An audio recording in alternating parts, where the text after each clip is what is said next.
தமிழ்நாட்டில் அம்பேத்கர் தான் சொல்லுவோம், டெல்லியிலேயும் அம்பேத்கர் தான் சொல்லுவானுங்க. நீ உன் சாமி முக்கியனா தொண்டி அறுத்துன்னு ராமஜெயன் பத்துரு, நாங்கள் தொண்டி ஆகுதுனா அம்பேத்கர் தான் நாங்கள் சாவோம். ஓகேவா? இன்னொரு வாட்டி அம்பேத்கர் ஐயாவை பற்றிலாம் தப்பாலாம் பேசியிருந்தீங்கன்னா நடக்கிறது அங்கேயே உனக்கு நடக்கும். உன் ஊர்லயே நாடாளுமன்றத்துக்கு நிற்கவே என்ன, நான் நிற்கிறேன், நின்று பேசுறேன். அம்பேத்கர் எழுதின புத்தகம் பற்றி உனக்கு தெரியுமாடான்னு கேட்பேன். ஃபர்ஸ்ட் அவர் என்னென்ன சட்டம் எழுதினார் தெரியுமாடான்னு கேட்பேன். உன் வீட்டில் திருட்டு போச்சுன்னா அவருடைய எழுதின சட்டத்தை தாண்டா கேஸே போடுவாங்க, ஃபைலு. படிங்கடான்னு சொல்லுவாங்க தெரியுங்களா? அவரை பற்றி அதிகமாக படிங்கடான்னு நான் சொல்லுவேன். எதனாலன்னா பிஜேபி மத கலவரம் பண்ண விரும்புறாங்க. ஓகேவா? இங்க எல்லாமே சரிசமம், எல்லா மதமும் ஒண்ணுன்ட்டு அவர் எழுதிட்டாரு. ஆனா பிஜேபி என்ன பண்ணுது, என் மதம் தான் ஸ்ரீராம ஜெயம் அப்படின்னு சொல்றானுங்க. அதெல்லாம் தப்பு. அவன் கடவுள். ஒருத்தன் ஐயப்பன் கும்பிடுவான், ஒருத்தன் பிள்ளையார் கும்பிடுவான், ஒருத்தன் முருகர் கும்பிடுவான், ஒருத்தன் மாரியம்மா மாலை போடுவான். அது அவனோட விடுப்போம். அதே மாதிரி ஒருத்தர் ஜீசஸ் பண்ணுவாரு, சர்ச்சுக்கு போவான் வரானா. ஒருத்தர் வெள்ளிக்கிழமை மசூதி போவோம், டெய்லியும் மசூதி போறாங்க. எல்லா ஜாதி எல்லா மதமும் ஒண்ணு. நாங்க சென்னையில இப்ப வரைக்கும் இந்து கிறிஸ்டின் முஸ்லீம் எல்லாம் தாயா பிள்ளைய தான் பழகிறோம் கண்டி, வேற எந்த ஒரு வேற்றுத்துவம் பழகல. அவன் பக்ரீத்துக்கு கறி எத்தனை கொடுப்பான், நான் செஞ்சு சாப்பிடுவேன். நான் மாரியம்மா கோயிலுக்கு பூ ஊற்றுவேன், அவன் சாப்பிடுவான். இவன் ஏசாப்பாக்கு கருப்பு காப்பி பண்ணு கொடுப்பான், அதை சாப்பிடுவேன். கிறிஸ்மஸுக்கு கேக்கு கொடுப்பான், பிரியாணி கொடுப்பான், அதை சாப்பிடுவேன். நான் பொங்கலுக்கு கொடுப்பான் அவனுக்கு. ஓகேவா? இங்க நாங்க எல்லாமே ஒரே இதுவாக தான் இருக்கோம். என் ரத்தம் அவனுக்கு கொடுப்பேன், அவன் ரத்தம் எனக்கு கொடுப்பான். ஆக்சுவலி அதான் நடந்தது.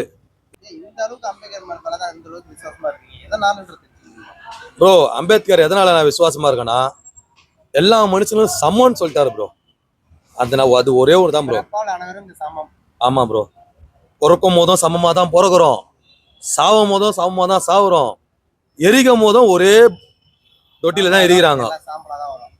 இப்ப ஃபர்ஸ்ட்லாம் புதைக்கும் போது தனித்தனியா பதிப்பாங்க, இவன் ஜாதி அவன் ஜாதின்னு. இப்பெல்லாம் மிஷினு 10 நிமிஷம் பின்பாங்க சாம்பல் அள்ளி கடல்ல வீசி விட்டு போயினே இருப்பாங்க. நீ எவ்வளவு பெரிய பணக்கான, ஏன் இந்த தேட்டர் ஓனரே இருக்கட்டும், அந்த பொட்டி தான் வேலை முடிஞ்சிச்சு. நீ இந்த ஜாதிகாரன் என் ஜாதிகாரன் எரிச்ச போட்டிலாம் இவனை எதிக்க கூடாதுலாம் சொல்ல முடியாது. நீ சொன்னீங்கன்னா திரும்பி உன் போனோம் காரியமையும். ஓகேவா? நீ ஊர்ல அரசியல் பண்ணலாம், ஜாதி பண்ணலாம், இங்கெல்லாம் பண்ணவே முடியாது. டெல்லிக்காரா, உனக்கு தான் மெயின். டெல்லியில பேசு, தமிழ்நாட்டுல பேசாத. தமிழ்நாடுலாம் வேற மாதிரி. டெல்லி தான் பேசலாம், தமிழ்நாட்டுல பேச சொல்லுங்க. தமிழ்நாட்டுல பேசினா தானே தெரியும். ப்ரோ, நாடாளுமன்றத்துல பேசுறாருன்னா ஒரு பதவியில இருக்காரு, பேசுவாரு ப்ரோ. அதே நாடாளுமன்றத்துல என்ன கூட்டணி நிக்கவே நான் பேசுறேன், என்ன பேச விடுவாங்க நாடாளுமன்றத்துல? ஜோய், நீங்க அம்பேத்கரை பத்தி பேசக்கூடாது அப்படின்னு நான் பேசுவேன். ஓகேவா? நாடாளுமன்றத்துக்கு நிக்கவே என்ன, நான் நிக்கிறேன், நின்று பேசுறேன்.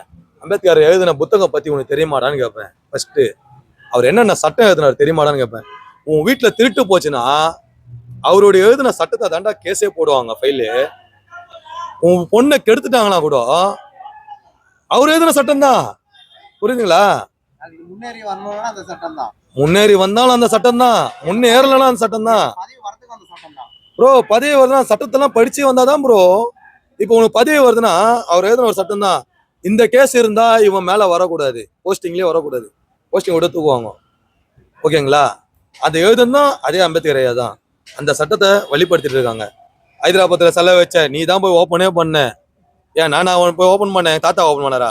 ஆனா நீ ஓப்பன் பண்ணதுக்கு முன்னாடி நான் ஓப்பன் பண்ணிட்டேன் போயிட்டு. அது எவனுக்குமே தெரியாது. ஃபர்ஸ்ட் தமிழ்நாட்டில் நாங்கள் தான் போறோம் ஹைதராபாத்ல சரியா பார்க்க. அங்கேயே இதே மாதிரி தான் போய் பிடிச்சி பேட்டி கேட்டாங்க. சொன்னேன், எங்கேருந்து வரீங்க? தமிழ்நாட்டுல இருந்து வந்தோம். தமிழ்நாடா? ஆமா, ஐயா சில ஓப்பன் பண்ணாங்க, ஓப்பன் பண்ண போறாங்க தெரிஞ்சா கட்டிட்டு இருக்கும் போதே நாங்கள் கிளம்பி வந்தோம். எப்படி வந்தீங்க கேட்டாங்க. பைக்லயே வந்தோம், நாங்கள் இதே பைக்கில் தான் போனோம், பைக்கை கூட எடுத்துங்க. இதே பைக்கில் ஹைதராபாத் போனோம். போயிட்டு ஐயாவை பார்த்துட்டு காலில் விழுந்து வணங்கிட்டு அங்கே நின்று 4 ஃபோட்டோ எடுத்து நம்ம 4 ரீல்ஸ் போட்டு கிளம்பி வந்துட்டே இருந்தோம். ஏன்னா அதுக்கு தான் நீ டெல்லிக்கு போ, முடிஞ்சா டெல்லிக்கு போ. ஃப்ளைட்டா கடவுள் பார்த்துமா உன்னை அழிச்சிருவான். நீயே கும்பிட்ற கடவுளே உன்னை அழிச்சிருவான். ஓகேவா? அம்பேத்கரை கடவுள் தான் படித்தான், ஆனால் இப்போ அவரே கடவுள் ஆகிட்டாரு.